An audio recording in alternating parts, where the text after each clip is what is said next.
Welcome back. Let's update you with the latest announcements coming from the state of Karnataka on the easing out of curbs. Now, restrictions have been eased out further, and shops and shopping malls as well as religious places have been thrown open for the first time in nearly 3 months.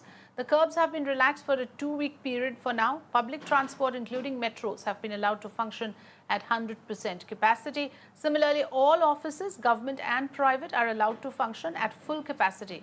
From today, devotees are allowed to have darshan at religious places. However, restrictions continue on public gatherings. Let me go across to Shrija, joining us live from the Outer Ring Road in Bengaluru. Shrija, day one probably would be difficult to assess whether people are following the norms or not. But overall on ground, what do you say with the norms now, with the restrictions now being eased? COVID-appropriate behavior becomes all the more important.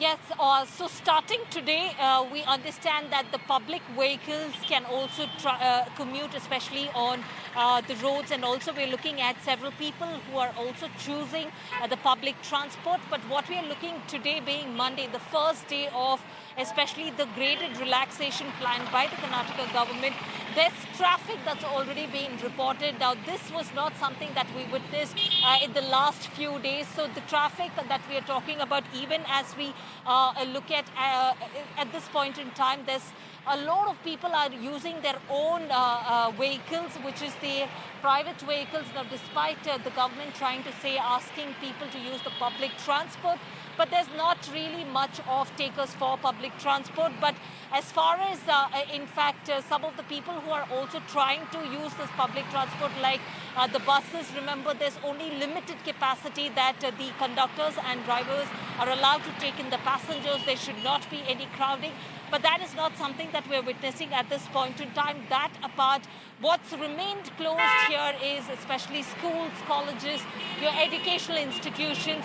These are certain things that will remain closed. The prohibited ones that we're looking at is no political congregations or religious or academic congregations. But what we will see newly that's going to be open here is the swimming pools and stadiums, but that will only be for competitive and training purpose and nothing else, no spectators at all.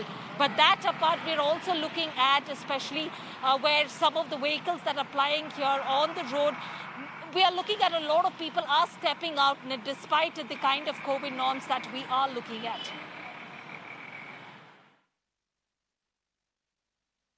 Yes, absolutely. Thanks for joining us, Shrija, with the important inputs.